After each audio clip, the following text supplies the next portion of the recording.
Então, vamos fazer a atividade proposta em relação às vírgulas. Vamos lá. Próximas. Eu coloquei todas as regras que existem na gramática tradicional, então são muitas mesmo, para vocês terem segurança para utilizarem a regra 1, regra 2 ou regra 3 e para vocês observarem a correspondência entre a regra que eu trago para vocês e a regra que a gramática trabalha. Suas opiniões que eram brilhantes interessavam a todos. Então, suas opiniões que eram brilhantes é o quê? Um termo? Tcharadã? Explicativo. Se é termo explicativo, então, regra 1, 2 ou 3? Regra? Regra número 2. E qual que é a explicação que a gramática traz? Separar orações subordinadas, adjetivas e explicativas.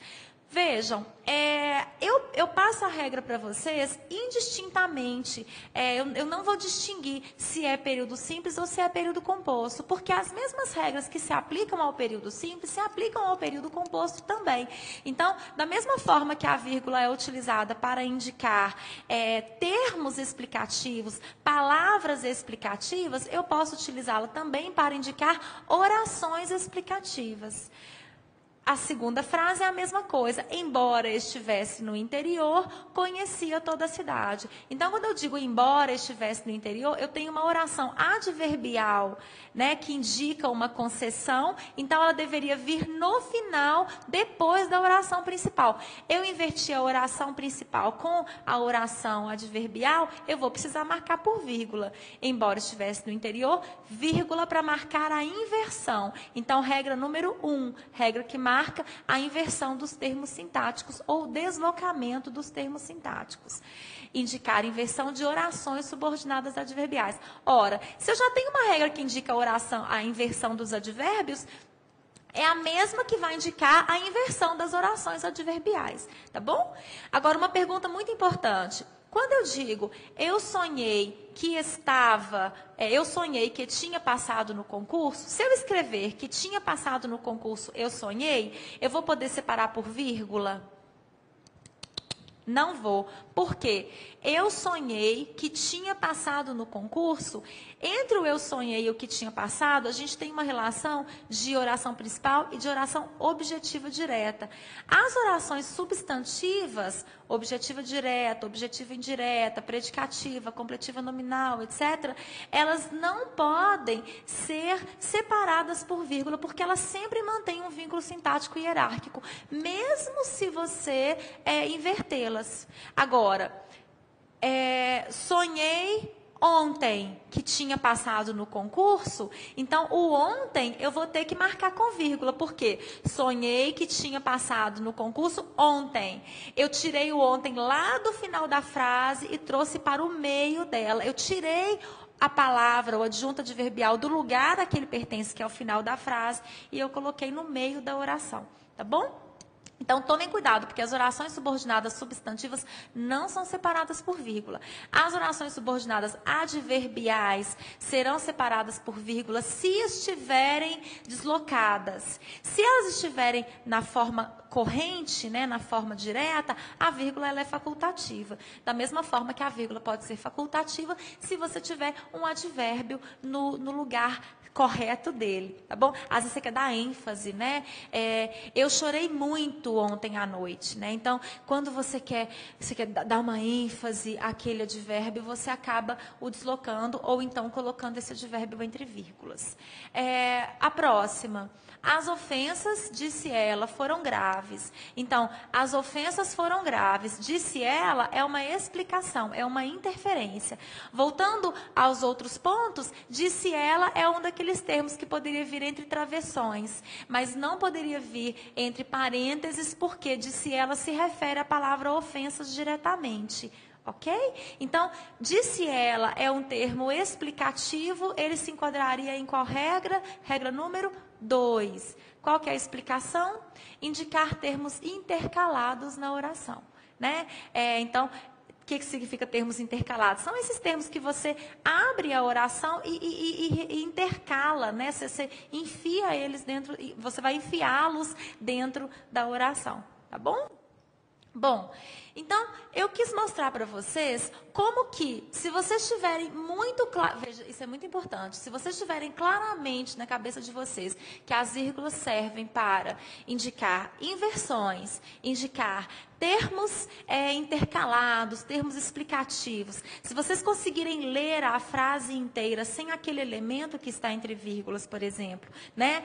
Ou quando elas indicam termos repetidos ou elípticos, você vai sempre precisar usar a vírgula, tá bom? Se você conhece as regras de uso de vírgula, você sabe quando você não deve utilizar. Então, é desnecessário a gente decorar, a gente ficar decorando todas as regras de uso de vírgula.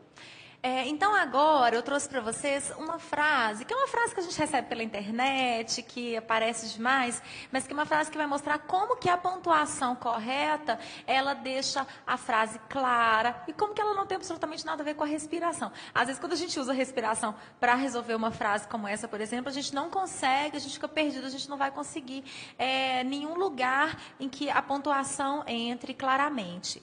Então, vamos ver, eu vou colocar essa frase aqui, vou dar um tempinho para vocês pensarem qual que seria a pontuação correta presente nessa frase para que ela deixe de ser ambígua, ou pelo menos para que ela faça sentido. Então, a frase é assim: Maria toma banho porque sua mãe disse ela pegue a toalha. Então, essa frase é uma frase que pode ser pontuada como para que ela faça sentido. Então, vou dar 3 segundos para vocês conseguirem achar a resposta, hein? 1, 2, 3. Ok? Tcharam! Maria toma banho porque sua mãe, disse ela, pegue a toalha. Então, quando a gente lê a primeira frase, a gente pensa que o sua está relacionado à mãe. Então, a gente não consegue fazer a tal pausa no lugar correto. Maria toma banho porque sua mãe, a gente diz. Disse ela, pegue a toalha. Então, a gente não consegue encontrar a forma correta de pontuar esta frase. Então, quando a gente pensa, Maria toma banho porque sua, do verbo suar, mãe, disse ela, pegue a toalha. Então, eu vou usar o ponto final para finalizar. Voltando aí a nossa primeiro ponto que a gente viu hoje. Eu vou usar o ponto final para finalizar a ideia presente no primeiro período, e depois eu vou usar disse ela entre vírgulas para indicar o termo intercalado, para explicar que foi a Maria que disse aquilo à sua mãe, tá certo? Bom, então é isso.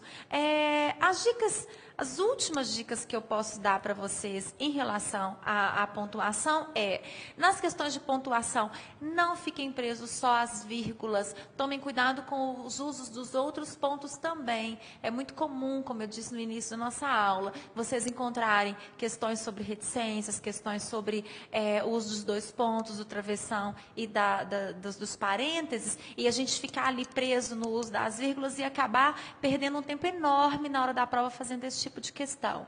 Segunda dica, tomem cuidado com aquelas questões relacionadas à semântica. Então, às vezes a questão é sobre pontuação, mas não sobre se aquele ponto está correto ou não. Nessa questão que eu falei com vocês sobre aspas, a pergunta era, em qual alternativa a justificativa das aspas é diferente das demais? Alguns alunos na sala de aula ficaram assim, professor, o que é para fazer? Eu não estou entendendo o que é para fazer. Porque quando a gente pensa em questão de pontuação, a gente pensa sempre no emprego da pontuação, se aquele ponto está correto ou incorreto. Então, comecem a analisar as questões, se de fato elas são sobre a correção da pontuação ou se elas são sobre a pontuação ligada à semântica, a justificativa no uso da pontuação. E o último tipo de questão sobre pontuação são essas de substituição. Até que ponto você pode substituir os parênteses pelas vírgulas, os travessões pelas vírgulas e pelos parênteses, né? Os 2 pontos pelo travessão. Tá? Fiquem atentos a isso também. Então, quando vocês estiverem diante de uma questão de pontuação, antes de começar, porque a aluna adora, desesperadamente vai lá, deixa eu ver qual que é a questão correta. Antes de fazerem isso, analisem atentamente o enunciado para saberem o que a instituição quer de você na hora de responder aquela questão. Tá bom? Bom estudo para vocês, espero que vocês tenham gostado. Um beijo enorme e boa sorte.